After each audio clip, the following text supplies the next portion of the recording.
You heard the horns. Now RTD has heard you. They'll be giving you a break. Answering your next question about abandoned cars along Colorado's busiest highways. A town leader gets fired, but they didn't follow the rules, so he's back for the most awkward town meetings ever. A love story between a dog and a man who will do anything to keep his boy happy. And the brightest young face in Denver belongs to an even more captivating kid. That's next. Within the last 15 minutes, we have learned of two shootings involving officers in the Denver metro area that we need to tell you about, and we will continue to keep you updated on over the next 30 minutes.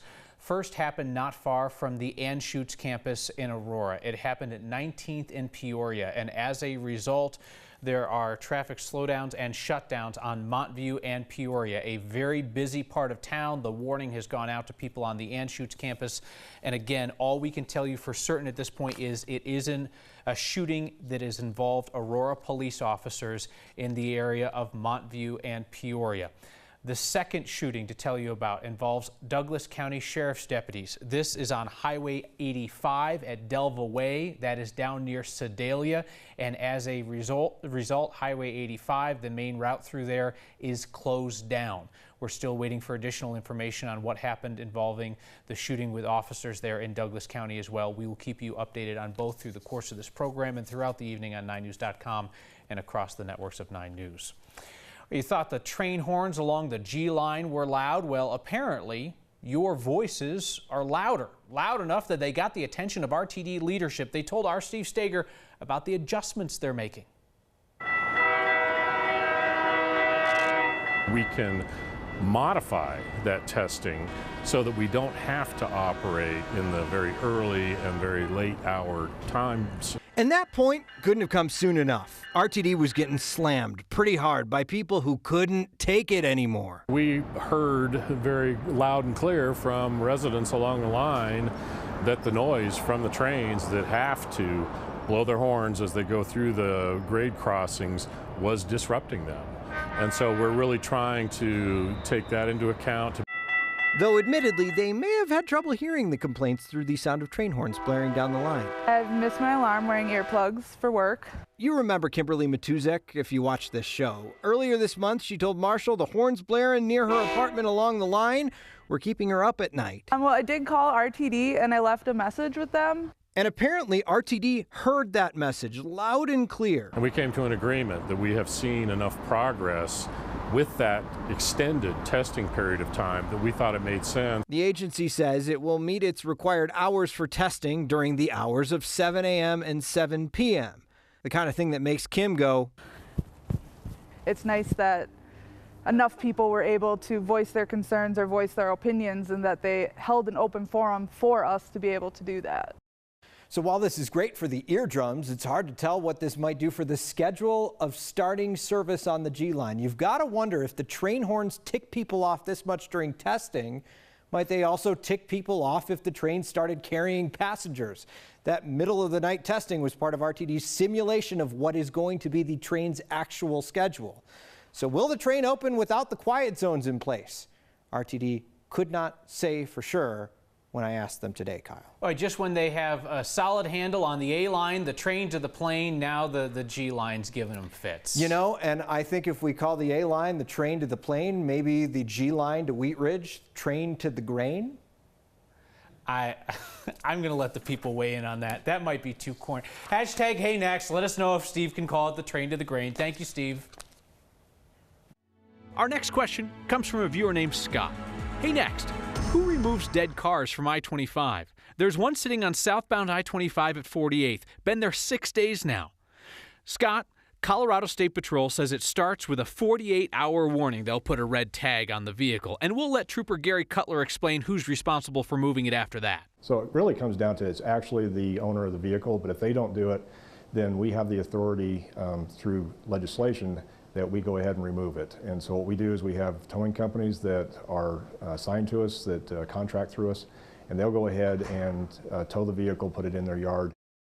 Anybody else mesmerized by the really nice potted plant over the trooper's shoulder? Anyway, CSB says after the vehicle's towed, they'll let the register owner know where to find it. They'll give you a time frame. If you don't pick it up on time, your vehicle can be processed to be sold. Trooper Cutler says at the end of the day, the drivers of abandoned vehicles along our interstates and highways are not ticketed.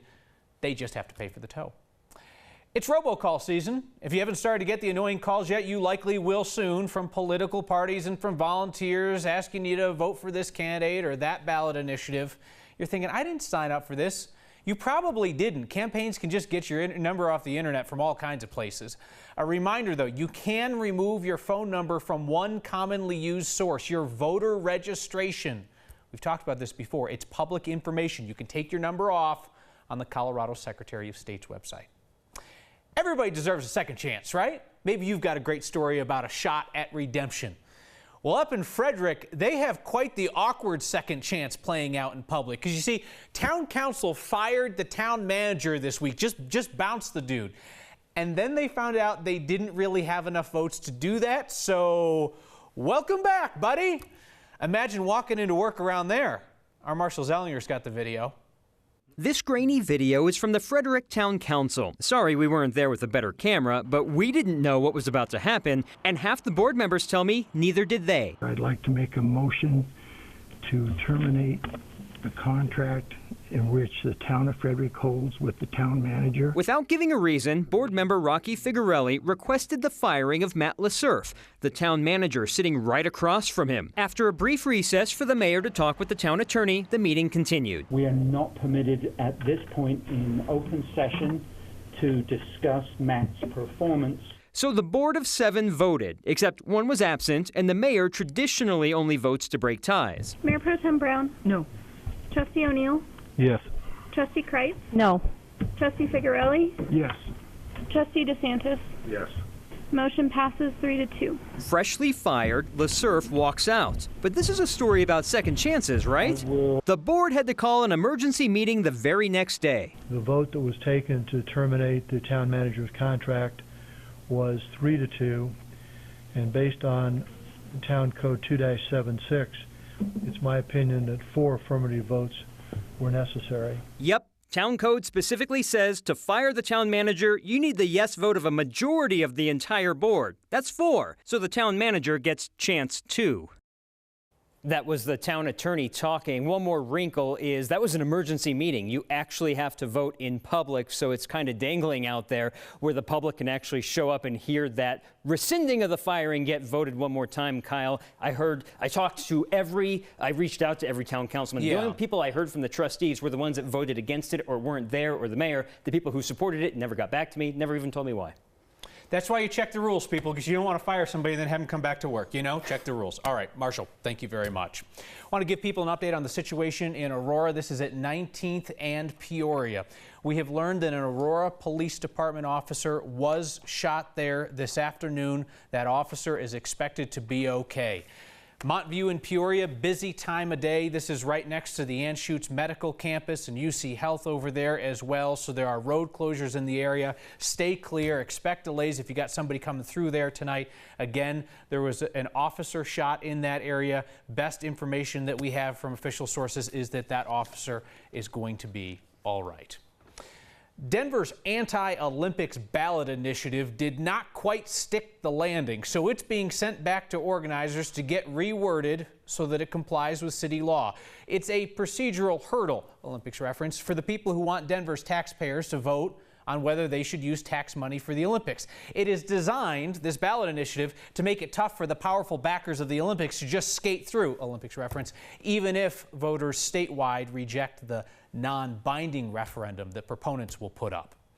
Rocky Mountain Showdowns tonight. You know, CU versus CSU. We know this divides families and friends, but this is brutal. Look at these little guys. Cole Clements has the CU jersey on. Noel Pizzuto has the CSU jersey. Our friend Brenda Booth says Noah started crying when they went to take the picture, and that's when they knew they just had to share it with Next. But I promise you, Noah and Cole are friends. They are fine. Here they are in happier times. Say 0-0 scoreless in the first. Brenda says they're best friends when nobody's crying. Before the leaves turn to green and gold, you know much of Denver does. CU and CSU fans in their colors for the Rocky Mountain Showdown. And today on National College Colors Day, All those greens and gold rush past pockets of Nebraska red and Kansas blue, Michigan maize and ASU maroon. I put on my Ithaca College blue and yellow this morning, thinking not so much about my college days, but about my daughter's. So we set up her college fund last weekend. I mean, she's not even crawling, but we're thinking about college because that's what you're supposed to do. She'll be in the graduating class of 2040. Seems like forever, but I know it'll be tomorrow. I wonder which school she'll choose, whether she'll choose college at all. Wasn't so much a choice for me. I mean, I was the son of 2 teachers, both in the first generation of their families to ever go to college. So, I mean, I was going. But I told her the other day that she can go to college if she wants to. Told her that in the way that parents say things to kids when they think they're too young to remember and hold them to it. But on this College Colors Day, as we are surrounded by the hues of views from in-state and out, my hope for my daughter and the rest of the class of 2040 born this year is simply that they make choices that they want to wear proudly each fall as the leaves turn from green to gold. Some boom shakalaka tonight. Thunderstorms. Who do you think I was talking about? Our Verify fact-check series about bears in Colorado might just turn into a thing because you guys sent us a bunch of stories. And murals are not just for famous faces, they're also for the not famous yet. We'll meet them next.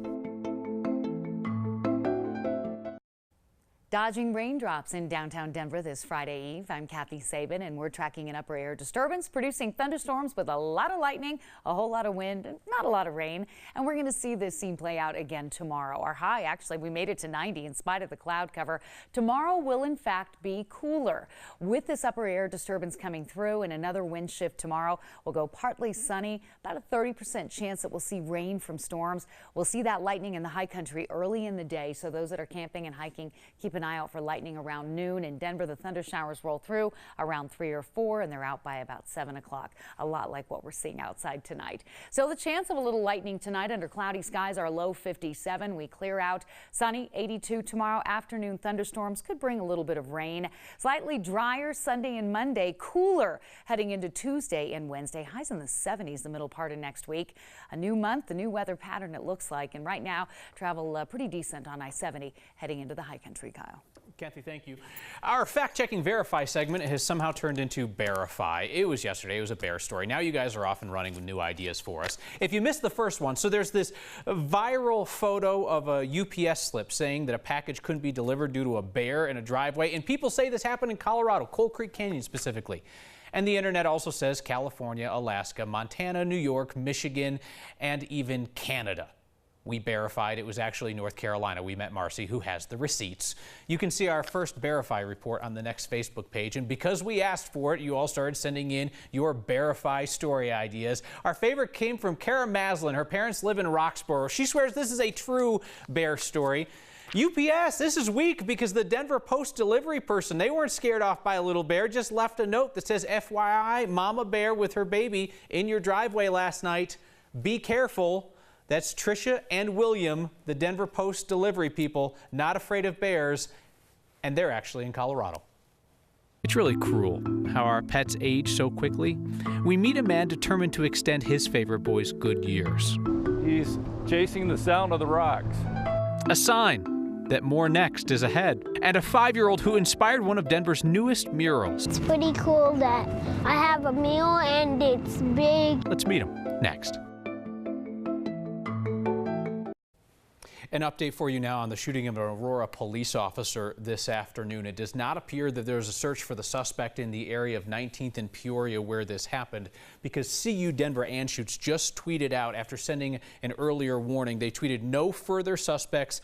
All is clear for this area." We told you a little while ago that Aurora police are confirming that indeed one of their officers was shot, but that officer is expected to be okay.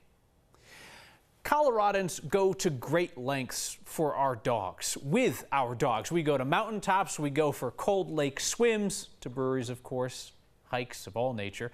Tonight, our Ann Herbst introduces us to a man determined to extend his adventures with his boy. Okay, ready? Let's go. Let's go. Come here. Come. As much as we don't want them to, pets get older. Okay, let's go. This way. And we help them because they're family. We're going to the beach for a swim. Toby has been part of the Watts family for 12 years. Go get him, Tobe. Swimming has always been his thing. He's never quit. Usually it's me that quits. Toby's owner, Phil, knows these daily swims are something his dog could never give up, no matter what. He lost his eyes to a disease called golden retriever pigmentary uveitis. We were worried about how he would react and whether he would just lay around the house and not do things that he normally did. He's always liked to chase rocks, and so when I picked up the first rock and threw it in, there was no hesitation. He just plunged in and started swimming. Good boy, Toby. Toby simply follows the sound of the pebbles. I'm his seeing eye person. Well, it's the one thing he can do without worrying about bumping into things. Until a reporter with a camera shows up on the beach. Oh, I'm sorry, buddy. Go get him, Tobe. A story about a family doing anything to keep their pet happy. Stereotypical Colorado. Rolling in the grass is his second favorite thing to do after swimming. But maybe somewhere in this cute dog story, You ready? Go get him. there's a little life lesson too. The thing about dogs is they don't feel sorry for themselves, and they don't dwell on it and think about it, that's for sure. Come. Good boy. For next, Good boy. Good boy. this is Ann Herbst. Good boy. Toby's owner, Phil, says there's only one time he had to go in after him. That was right after Toby went completely blind. Since then, he's been good. It's a sign that Next has a wild side. Spotted by Next viewer Pete Olson on Black Sage Pass in Gunnison County. He spotted the sign saying Next, 2 miles. Pete says he walked the 2 miles, didn't find us. Very disappointed. We're sorry to disappoint you, Pete. You never know, we could be lurking behind any bend. Email next@9news.com or get our permission or our heads up with the hashtag HeyNext. There's a muralist in Denver who goes by the name Detour, and his work will make you divert your attention with its eye-popping colors and subjects that reflect the city as he wants to see it, a city where everyone is represented and respected. His latest mural is personal. It's a portrait of a young boy who reminds him of his younger self. His name is Britton Gray. Detour wants Britton and everyone else to know that their stories matter. So we'll get the story from him. My name's Britton Gray. I'm 5 years old, and a mural behind me is of me, and this is good news.